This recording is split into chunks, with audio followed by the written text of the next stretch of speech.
But are the critics wrong? The critics really are bashed in this one. This movie actually broke the Valentine's Day record for most money made.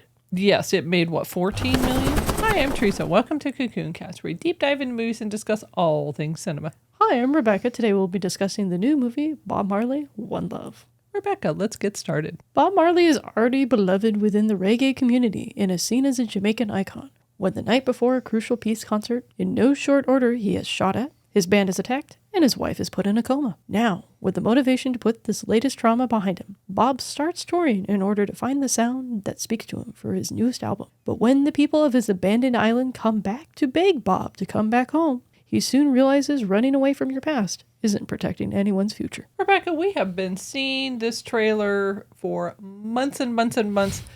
I know I had said to you, this is one of the best cut trailers I have seen, hands down. And it's not even a Mission Impossible trailer. Oh, yeah.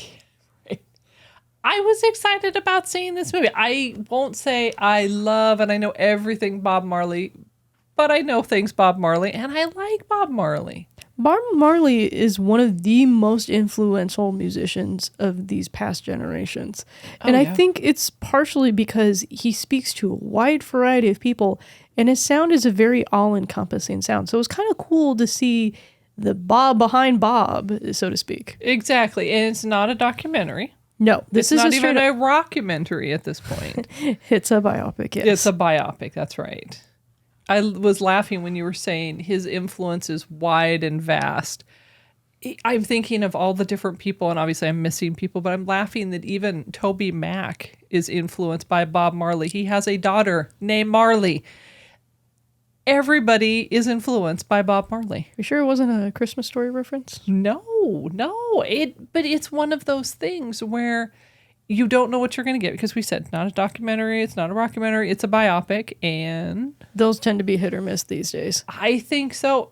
But are the critics wrong? The critics really are bashed in this one. I have not seen any reviews. I only checked the Rotten Tomatoes score after we saw this movie because I'm like, that's right. I have a feeling towards how I'm going to see this movie. I'm kind of curious to see how everyone else is going to see this movie. This movie actually broke the Valentine's Day record for most money made. Yes, it made, what, 14 million? That's correct, I believe. Huge. Yeah, huge. No, Deadline was talking about it. I'm like, what, 14 million for this movie? I laughed, too, because we saw it on Valentine's Day. How very romantic, right? It was a good movie in my mind to see on Valentine's Day. It had a lot of moving parts. I think what really jumped out to me was the acting. The acting was really good in this movie. Yeah, Kingsley puts on a good Bob performance. It's not a Bob impression. It's not a Bob parody. It's a Bob Marley performance. I was impressed by that. And for me, it would be hard to do this because, and I appreciate that it wasn't, like you said, it wasn't an impression. It wasn't silly. It felt very authentic. And I know one thing that I had said to you when we initially saw the trailers, because I did avoid anything spoiler-ish until after we saw the movie, and I was curious what the critics were saying, so I did kind of peek at that a little bit as well. His nuances, his facial expressions were just so spot on. And to me, that's the sign of a really great actor and a really great performance. I agree. I think taking on someone else's mannerisms is not only difficult to do as an actor without crossing into that line of parody. Yes, that's right. But it's difficult to do in the respect that you have to make it seem natural. You don't have to feel like the audience is watching you put on a mask. If the audience feels like there's where you end and there's where that person begins, then you're starting to get there. The other person who really impressed me in this movie was Lana Lynch. I was going to say Lana Lynch was really good. She was Rita Marley, right? Bob's I really wife. like Lana. It's she nice. Was great. It's really cool to see her getting a bigger spotlight. And I think this is a movie that will help propel her forward. But it goes back to the depth of the character. And I was laughing too because Michael Gandolfini, James Gandolfini's son, was in there. Yeah, you like the Gandolfinis.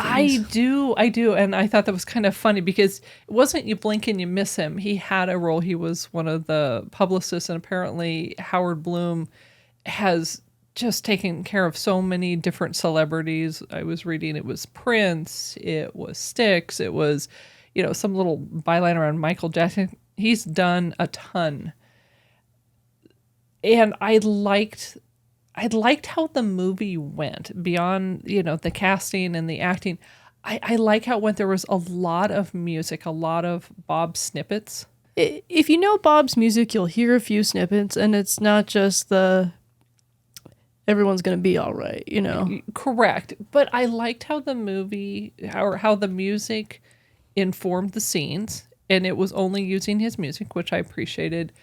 But the other part that I liked was some musicians, you have a hard time understanding the lyrics, or you don't necessarily think about where where the music came from. And there's a part, and it's in the trailer, but obviously it's in the movie as well. But there's a part where, his kids or his wife says, "Hey, where did this come from? When did you write this?" He's like, "Oh, all my life I've been writing this." And it was just an interesting moment because they talked about his story from the time he was born, his absent father, growing up in Jamaica, just I think it was Kingsbury that he's from. Kingston, thank you. And just this really, hard growing up story. And that was woven through the movie as well as the music and different parts, because I know from the trailer, it looked as if they were going to focus on one concert. That was it. And it had more depth than just that. And I appreciated that a lot. I kind of wish they would have made this movie more chronological. There were some moments where they would do something and then they'd skip back to, hey, this is important because we just did this 20 minutes ago, but in this character's life, it's been 20 years since this happened. It felt kind of uneven to me. I think it could have added more power to the moments, like you were saying around the fire, or he's saying, I spent all my life writing these songs.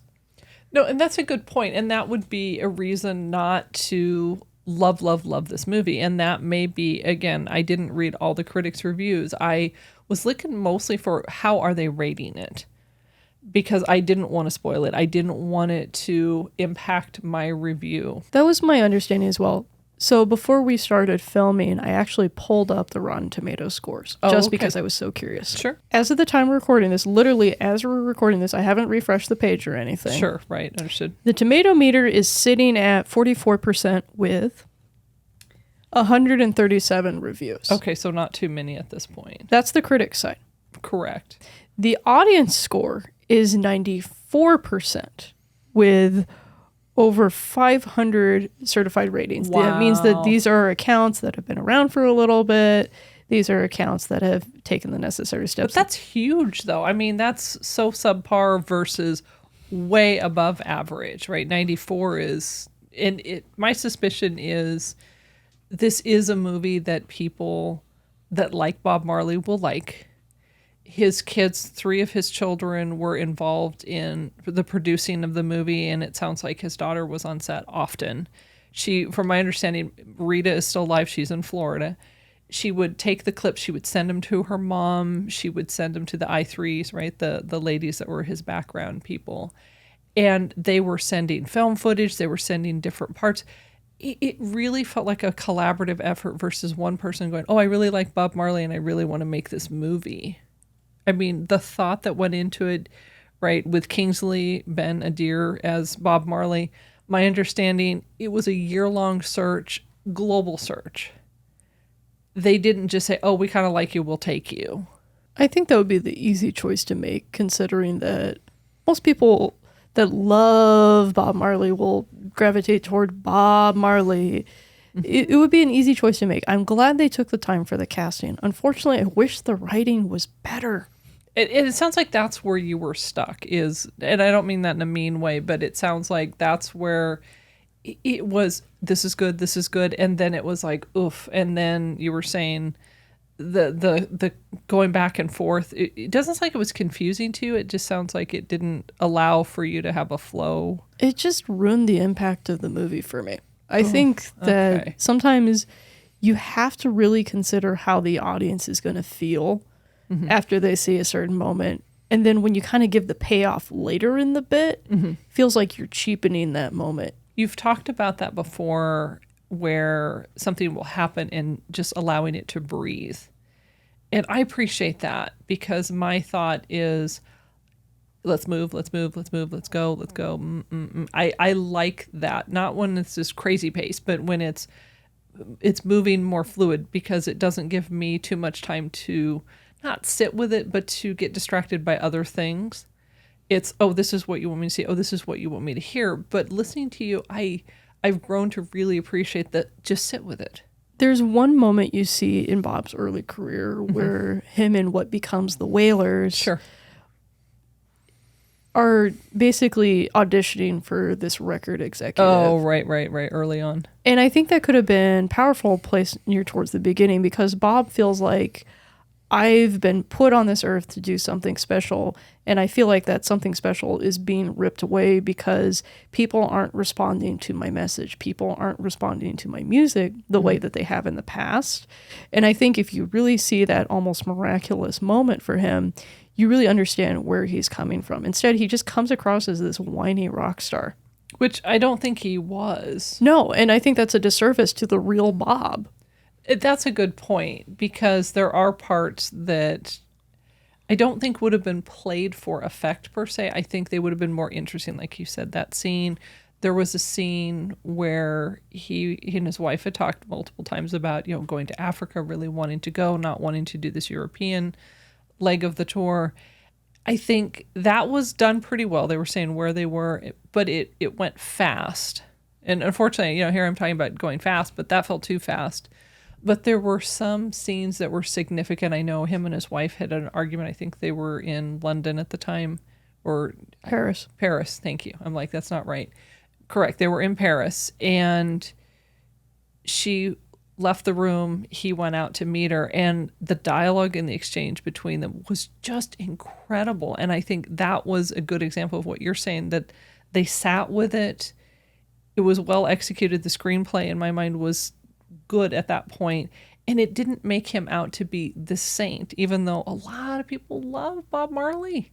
It just made him very human. There was a small hint to kind of what that was doing, and then they built it up with Rita, and then they let it pay off in that scene. I wanted more of that. That's what I was hearing. That would be an example, right, of this. There's scenes from Bob's early childhood that you get nodded to later. He talks about them, and then you see them later.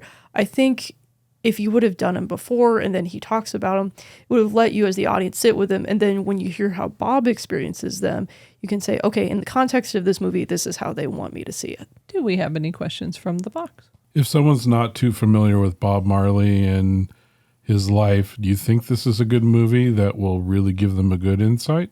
This is a decent insight into a Bob Marley with a later career. There was one trailer we saw where he showed the bullet holes of when had an assassination attempt. And in the movie, they actually muted the dialogue and they kind of rushed it along. I think if you know Bob Marley's story, I think you'll get much more out of this. I would agree with that. I do know there was a 2012 documentary where his wife was interviewed, and I would say if people are looking for that, that may be more of that. However, I know that there was one member of our team who is not familiar with Bob Marley too much, didn't really grow up with him, didn't really hear a lot of the music, and asking, our team, what do you think? What do you think?